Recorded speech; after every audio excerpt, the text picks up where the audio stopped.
खबरों की शुरुआत करते हैं उत्तराखंड के पिथौरागढ़ से, जहां बादल फटने की खबर सामने आई है। बादल फटने के बाद बाढ़ जैसे हालात पैदा हो गए। दरअसल कई गाड़ियां मलबे में दब चुकी हैं, हर तरफ सिर्फ और सिर्फ मलबा ही नजर आया। तो उत्तराखंड के पिथौरागढ़ की तस्वीरें आपको दिखा रहे हैं, जहां पर बादल फटा। उत्तराखंड के कई इलाकों में बारिश परेशानी का लोगों के लिए सबब बन गई है।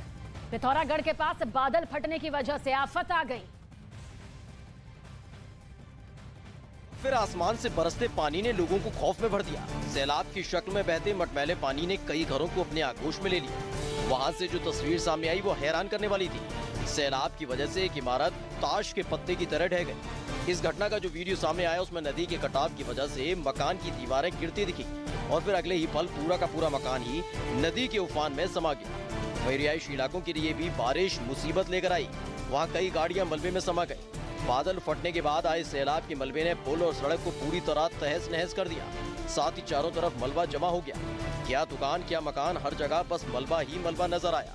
जिसके बाद वहां जमे पत्थरों को हटाने के लिए खुदाई करने वाली मशीन की मदद लेनी पड़ी, जिससे काफी देर तक मशक्कत करने के बाद मलबे को हटाया। तब जाकर लोगों का आना जाना मुमकिन हो पाया।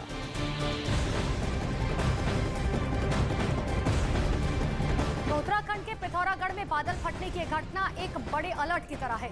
लेकिन जिस तरह से ये पूरा अलर्ट सामने आया है, सवाल ये है कि बादल आखिर फटता कैसे है। बादल कोई गुब्बारा तो है नहीं कि फट गया। असल में हम जिसे बादल कहते हैं वो भाप होती है जो पहाड़ों पर बर्फ के पिघलने से बनती है। वही भाप आसमान में बहुत ऊपर जाकर ठंडी होती है, जो ओस जैसी बूंदों में बदलने लगती है और जो ढेर सारी हल्की बूंदें आपस में जुड़कर एक बादल बन जाती हैं। अब बादल बनाने वाली ऐसी बूंदें हल्की हों तो हवा उनको ढकेल कर आगे उड़ा ले जाती है, और जब पानी वाली ढेर सारी बूंदें एक दूसरे से चिपक जाती है तो उनका वजन बढ़ जाता है और अपने बूंदों के बोझ की वजह से बादल नीचे आने लगते हैं। और साथ ही बादल बनाने वाली बूंदों का बोझ ज्यादा हो तो बूंदें धरती पर टपकने लगती है, और जिसे हम और आप आम भाषा में बारिश कहते हैं।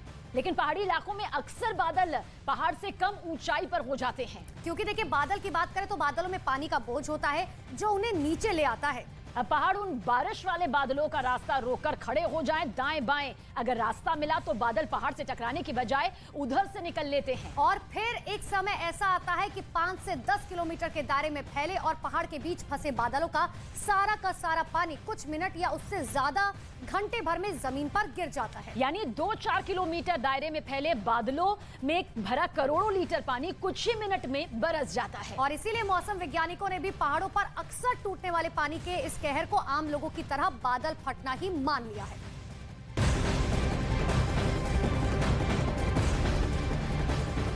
और एक बार फिर उत्तरकाशी में गंगोत्री हाईवे को बंद करना पड़ा है। देखिए जो जानकारी है कि हाईवे पर मलबा आ जाने की वजह से इस हाईवे को बंद करना पड़ा, जिसकी वजह से गाड़ियों की दोनों तरफ लंबी लंबी कतारें भी नजर आई हैं। तो बड़ी जानकारी आपको दे रहे हैं, जहां पर पहाड़ दरकने से हाईवे को बंद करना पड़ा। दरअसल उत्तराखंड के कई हिस्सों में पहाड़ दरकने से लोगों की मुश्किलें बढ़ गई। उत्तरकाशी में तो पहाड़ दरकने की वजह से गंगोत्री हाईवे को ही बंद करना पड़ा।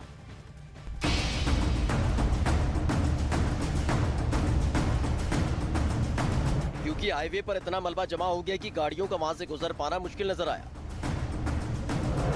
वहीं गंगोत्री हाईवे पर मलबा आने से ट्रैफिक रोकना पड़ा, जिसकी वजह से दोनों तरफ गाड़ियों की लंबी कतार लग गई। जिसके बाद जमीन खोदने वाली मशीन को लाया गया और हाईवे पर से मलबा हटाने का काम शुरू किया गया। लगातार पहाड़ दरकने की घटनाओं से अलर्ट प्रशासन हाईवे पर फंसे लोगों की हर मुमकिन मदद कर रहा है, लेकिन जगह जगह जमीन खिसकने से गंगोत्री हाईवे को खोलने में काफी दिक्कत आ रही है।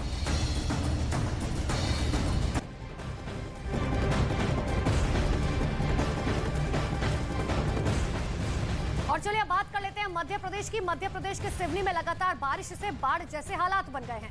हाल ये है कि संजय सरोवर डैम का पानी नदी में छोड़ दिया गया, लिहाजा नदी पार कर रहे 3 लोग अचानक इस पानी में कुछ उस तरह से फंस गए। हालांकि वक्त रहते रेस्क्यू ऑपरेशन चलाया गया, तीनों को सुरक्षित बाहर निकाल लिया गया। तो मध्य प्रदेश के सिवनी की वैनगंगा नदी में संजय सरोवर बांध का पानी छोड़ दिया गया, और जिसकी वजह से नदी का जलस्तर बढ़ गया। तीनों आदमी उसमें फंस गए। तीनों आदमी अपने मवेशियों को चराने के लिए गए थे, तभी वापस आते वक्त अचानक वैनगंगा नदी का जलस्तर बढ़ गया और तीनों आदमी पानी के बीच फंस गए, जिसके बाद गांव वालों ने जिला प्रशासन को इसकी सूचना दी। लोग एसडीएम साहब, एसडीओपी साहब और थाना प्रभारी वहाँ तैराक लेकर पहुँचे और उनको रेस्क्यू करके बाहर निकाला है। सूचना मिलते ही होमगार्ड और एनडीआरएफ की टीम को मौके पर रवाना किया गया और रेस्क्यू ऑपरेशन चलाकर तीनों को सुरक्षित बाहर निकाला गया। दरअसल लगातार बारिश की वजह से संजय सरोवर बांध में पानी बढ़ गया था। ऐसे में वैरगंगा नदी में इसका पानी छोड़ दिया गया और नदी का जल स्तर बढ़ने से लोग इसमें फंस गए।